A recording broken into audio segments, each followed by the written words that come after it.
ਮਰਦਮਸ਼ੁਮਾਰੀ 2021 ਦੌਰਾਨ ਬਰਮਿੰਘਮ ਵਿੱਚ ਰਹਿ ਰਹੇ ਸਿੱਖਾਂ ਬਾਰੇ ਜਾਣਕਾਰੀ ਨੂੰ ਦਰਸਾਉਂਦੀ ਹੈ। Sikh community health profile update Birmingham public health ਦੁਆਰਾ ਬਣਾਏ ਗਏ ਜਾਣਕਾਰੀ ਗ੍ਰਾਫਿਕਸ ਦੇ ਸਮੂਹ ਵਿੱਚੋਂ ਇੱਕ ਹੈ। ਇਹ ਸਲਾਈਡ ਬਰਮਿੰਘਮ ਵਿੱਚ ਸਿੱਖ ਭਾਈਚਾਰੇ ਦੇ ਆਕਾਰ ਦਾ ਸੰਖੇਪ ਦਿੰਦੀ ਹੈ। ਬਰਮਿੰਘਮ ਵਿੱਚ ਸਿੱਖ ਧਰਮ ਦੇ 33,126 ਲੋਕ ਸਨ। ਇਹ ਬਰਮਿੰਘਮ ਦੀ ਕੁੱਲ ਆਬਾਦੀ ਦਾ 2.9% ਬਣਦਾ ਹੈ। 2011 ਦੀ ਮਰਦਮਸ਼ੁਮਾਰੀ ਤੋਂ ਬਾਅਦ ਇਹ ਗਿਣਤੀ 2.3% ਵੱਧ ਗਈ ਹੈ। ਮਰਦਮਸ਼ੁਮਾਰੀ ਵਿੱਚ ਸ਼ਾਮਲ 6,139 ਲੋਕਾਂ ਨੇ ਕਿਹਾ ਕਿ ਉਹਨਾਂ ਦਾ ਧਰਮ ਸਿੱਖ ਹੈ। ਇਹ ਬਰਮਿੰਘਮ ਦੀ ਕੁੱਲ ਆਬਾਦੀ ਦਾ 0.54% ਬਣਦਾ ਹੈ। ਸਭ ਤੋਂ ਵੱਧ ਸਿੱਖ ਆਬਾਦੀ ਵਾਲਾ ਵਾਰਡ ਹੈਂਡਸਵੁੱਡ ਸੀ।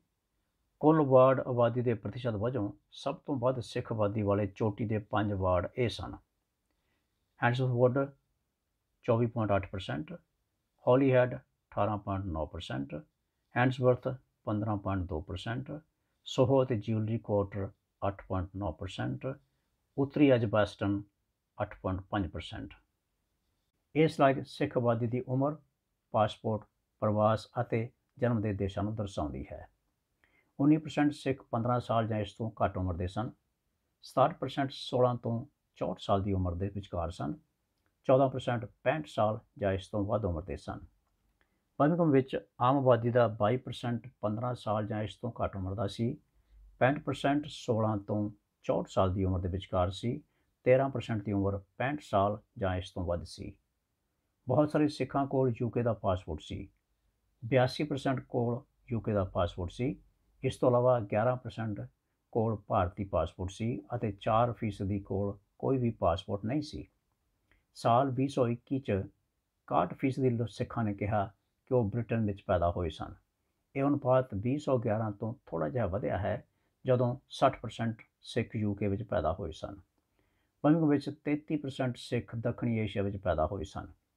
ਸਾਲ 2021 ਦੀ ਮਰਦਮਸ਼ੁਮਾਰੀ ਵਿੱਚ ਇਹ ਦੇਖਿਆ ਗਿਆ ਸੀ ਕਿ ਬਰਮਿੰਘਮ ਵਿੱਚ ਰਹਿ ਰਹੇ ਸਿੱਖ ਜੋ ਵਿਦੇਸ਼ਾਂ 'ਚ ਪੈਦਾ ਹੋਏ ਸਨ, ਬ੍ਰਿਟੇਨ ਕਦੋਂ ਪਹੁੰਚੇ। ਸਾਲ 2011 ਤੋਂ 2021 ਤੱਕ ਬਰਮਿੰਘਮ ਦੇ 2,848 ਸਿੱਖ ਬ੍ਰਿਟੇਨ ਆਏ ਸਨ। ਇਹ 2001 ਤੋਂ 2011 ਦੇ ਵਿਚਕਾਰ ਦੀ ਤੁਲਨਾ ਵਿੱਚ ਵੱਧ ਸਨ, ਜਦੋਂ 1,972 ਸਿੱਖ ਯੂਕੇ ਵਿੱਚ ਆਏ ਸਨ। ਇਸ ਸਲਾਈਡ ਵਿੱਚ ਅਸੀਂ ਦੇਖਦੇ ਹਾਂ ਕਿ ਸਿੱਖਾਂ ਦੀ ਮੁੱਖ ਭਾਸ਼ਾ ਕਿਹੜੀ ਹੈ, ਕਿੰਨੇ ਸਿੱਖ ਅੰਗਰੇਜ਼ੀ ਚੰਗੀ ਤਰ੍ਹਾਂ ਬੋਲ ਸਕਦੇ ਹਨ ਅਤੇ ਉਹਨਾਂ ਦੀ ਰਾਸ਼ਟਰੀ ਪਛਾਣ ਕੀ ਹੈ। 64% ਸਿੱਖ ਆਬਾਦੀ ਅੰਗਰੇਜ਼ੀ ਨੂੰ ਆਪਣੀ ਮੁੱਖ ਭਾਸ਼ਾ ਵਜੋਂ ਬੋਲਦੇ ਹਨ। ਇਹਨਾਂ ਵਿੱਚੋਂ 8% ਸਿੱਖ ਚੰਗੀ ਤਰ੍ਹਾਂ ਅੰਗਰੇਜ਼ੀ ਨਹੀਂ ਬੋਲ ਸਕਦੇ ਅਤੇ 2% ਅੰਗਰੇਜ਼ੀ ਬਿਲਕੁਲ ਨਹੀਂ ਬੋਲ ਸਕਦੇ। ਇਹ ਗਿਣਤੀ ਬਰਮਿੰਘਮ ਦੀ ਆਮ ਆਬਾਦੀ ਨਾਲੋਂ ਘੱਟ ਸੀ। ਬਰਮਿੰਘਮ ਵਿੱਚ ਆਮ ਆਬਾਦੀ ਦਾ 84% ਹਿੱਸਾ ਅੰਗਰੇਜ਼ੀ ਨੂੰ ਮੁੱਖ ਭਾਸ਼ਾ ਵਜੋਂ ਬੋਲਦਾ ਸੀ। ਜਿਹੜੇ ਸਿੱਖ ਅੰਗਰੇਜ਼ੀ ਨੂੰ ਮੁੱਖ ਭਾਸ਼ਾ ਵਜੋਂ ਨਹੀਂ ਬੋਲਦੇ, ਉਹਨਾਂ ਵਿੱਚੋਂ 23% ਅੰਗਰੇਜ਼ੀ ਚੰਗੀ ਤਰ੍ਹਾਂ ਜਾਂ ਬਹੁਤ ਚੰਗੀ ਤਰ੍ਹਾਂ ਬੋਲ ਸਕਦੇ ਸਨ। 8% ਸਿੱਖ ਬਹੁਤ ਹੀ ਚੰਗੀ ਤਰ੍ਹਾਂ ਅੰਗਰੇਜ਼ੀ ਨਹੀਂ ਬੋਲ ਸਕਦੇ ਸਨ ਅਤੇ 2% ਲੋਕ ਬਿਲਕੁਲ ਅੰਗਰੇਜ਼ੀ ਨਹੀਂ ਬੋਲ ਸਕਦੇ ਸਨ। ਸਿੱਖ ਭਾਈਚਾਰੇ ਦੇ 32% ਭਾਵ 10,594 ਲੋਕ ਪੰਜਾਬੀ ਨੂੰ ਆਪਣੀ ਮੁੱਖ ਭਾਸ਼ਾ ਵਜੋਂ ਬੋਲਦੇ ਸਨ। ਬਰਮਿੰਘਮ ਦੇ ਬਹੁਤ ਸਾਰੇ ਸਿੱਖਾਂ ਭਾਵ 79% ਨੇ ਕਿਹਾ ਕਿ ਉਹਨਾਂ ਦੀ ਰਾਸ਼ਟਰੀ ਪਛਾਣ ਸਿਰਫ ਬ੍ਰਿਟਿਸ਼ ਹੈ। 16% ਨੇ ਸਿਰਫ ਕਿਸੇ ਹੋਰ ਰਾਸ਼ਟਰੀ ਪਛਾਣ ਦਾ ਜ਼ਿਕਰ ਕੀਤਾ, ਜਦੋਂ ਕਿ 3% ਸਿੱਖਾਂ ਕੋਲ ਯੂਕੇ ਦੇ ਨਾਲ-ਨਾਲ ਇੱਕ ਹੋਰ ਰਾਸ਼ਟਰੀਅਤਾ ਵੀ ਸੀ। ਇਹ ਸਲਾਈਡ ਸਿੱਖ ਲੋਕਾਂ ਦੇ ਕੰਮਾਂ, ਸਭ ਤੋਂ ਉੱਚੇ ਸਕੂਲੀ ਪੱਧਰਾਂ ਅਤੇ ਪੇਸ਼ਿਆਂ ਨੂੰ ਦਰਸਾਉਂਦੀ ਹੈ। ਆਰਥਿਕ ਗਤੀਵਿਧੀ ਇਹ ਦਰਸਾਉਂਦੀ ਹੈ ਕਿ ਕਿੰਨੇ ਸਿੱਖ 16 ਸਾਲ ਤੋਂ ਵੱਧ ਉਮਰ ਦੇ ਸਨ ਅਤੇ ਕੰਮ ਕਰਦੇ ਸਨ ਜਾਂ ਕੰਮ ਦੀ ਭਾਲ ਵਿੱਚ ਸਨ। ਸਿੱਖ ਮਰਦਾਂ ਦੀਆਂ ਆਰਥਿਕ ਗਤੀਵਿਧੀਆਂ ਸਿੱਖ ਔਰਤਾਂ ਨਾਲੋਂ ਵਧੇਰੇ ਸਨ। 67% ਸਿੱਖ ਮਰਦ ਅਤੇ 58% ਸਿੱਖ ਔਰਤਾਂ ਆਰਥਿਕ ਤੌਰ 'ਤੇ ਸਰਗਰਮ ਸਨ। 4% ਸਿੱਖ ਆਬਾਦੀ ਬੇਰੁਜ਼ਗਾਰ ਸੀ। ਇਹ ਬਰਮਿੰਘਮ ਦੀ ਔਸਤ 6% ਬੇਰੁਜ਼ਗਾਰ ਆਬਾਦੀ ਤੋਂ ਘੱਟ ਸੀ। ਬਰਮਿੰਘਮ ਦੀ ਆਮ ਆਬਾਦੀ ਨਾਲੋਂ ਸਿੱਖ ਆਬਾਦੀ ਵਿੱਚ ਪੱਧਰ 4 ਜਾਂ ਇਸ ਤੋਂ ਵੱਧ ਵਿਦਿਅਕ ਯੋਗਤਾ ਸੀ।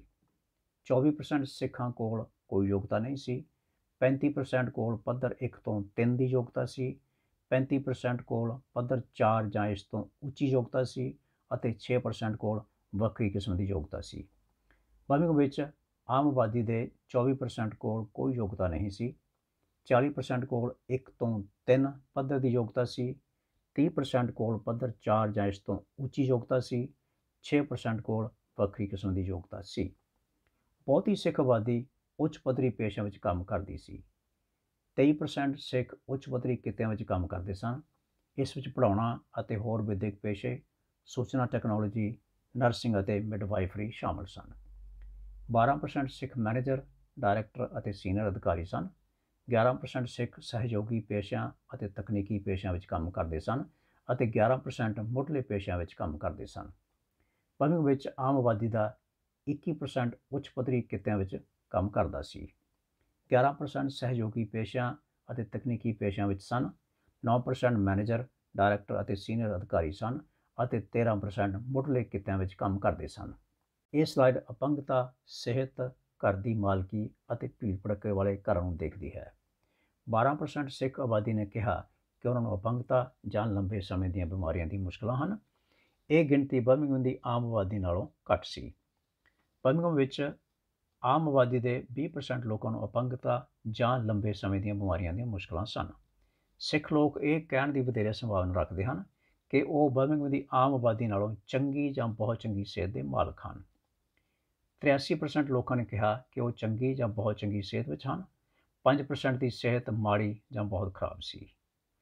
ਬਰਮਿੰਘਮ ਵਿੱਚ 77% ਆਮ ਆਬਾਦੀ ਨੇ ਕਿਹਾ ਕਿ ਉਹ ਚੰਗੀ ਜਾਂ ਬਹੁਤ ਚੰਗੀ ਸਿਹਤ ਵਿੱਚ ਹਨ। 7% ਖਰਾਬ ਜਾਂ ਬਹੁਤ ਖਰਾਬ ਸਿਹਤ ਵਿੱਚ ਹਨ। ਬਰਮਿੰਘਮ ਵਿੱਚ 80% ਸਿੱਖਾਂ ਕੋਲ ਆਪਣਾ ਘਰ ਸੀ। ਇਸ ਵਿੱਚ ਉਹ ਲੋਕ ਸ਼ਾਮਲ ਹਨ ਜੋ ਆਪਣੇ ਘਰਾਂ ਦੇ ਪੂਰੇ ਤਰ੍ਹਾਂ ਮਾਲਕ ਹਨ ਜਾਂ ਮੌਰਗੇਜ ਦਿੰਦੇ ਹਨ। ਇਸ ਤੋਂ ਇਲਾਵਾ 4% ਸਿੱਖ ਸਮਾਜਿਕ ਤੌਰ 'ਤੇ ਕਿਰਾਏ ਦੇ ਘਰਾਂ ਵਿੱਚ ਰਹਿੰਦੇ ਸਨ ਅਤੇ 16% ਨਿੱਜੀ ਕਿਰਾਏ ਜਾਂ ਕਿਰਾਏ ਤੋਂ ਮੁਕਤ ਘਰਾਂ ਵਿੱਚ ਰਹਿੰਦੇ ਸਨ। ਬਰਮਿੰਘਮ ਵਿੱਚ 54% ਲੋਕ ਆਪਣੇ ਘਰਾਂ ਦੇ ਮਾਲਕ ਸਨ। 23% ਸਮਾਜਿਕ ਤੌਰ 'ਤੇ ਕਿਰਾਏ ਦੇ ਘਰਾਂ ਵਿੱਚ ਰਹਿੰਦੇ ਸਨ ਅਤੇ 23% ਨਿੱਜੀ ਕਿਰਾਇਆ ਜਾਂ ਕਿਰਾਇਆ ਮੁਕਤ ਘਰਾਂ ਵਿੱਚ ਰਹਿੰਦੇ ਸਨ। ਜਿਨ੍ਹਾਂ ਲੋਕਾਂ ਦੀ ਗਿਣਤੀ ਮੁਤਾਬਕ ਉਹਨਾਂ ਕੋਲ ਬੈਡਰੂਮ ਨਹੀਂ ਹਨ ਤਾਂ ਉਹਨਾਂ ਘਰਾਂ ਨੂੰ ਭੀੜ ਭੜੱਕੇ ਵਾਲੇ ਘਰ ਕਿਹਾ ਜਾਂਦਾ ਹੈ। ਬਰਮਿੰਘਮ ਵਿੱਚ 16% ਸਿੱਖ ਘਰਾਂ ਦੇ ਵਿੱਚ ਭੀੜ ਸੀ ਅਤੇ ਬਰਮਿੰਘਮ ਦੇ ਸਾਰੇ ਘਰਾਂ ਵਿੱਚੋਂ 9% ਘਰ ਭੀੜਗ੍ਰਸਤ ਸਨ।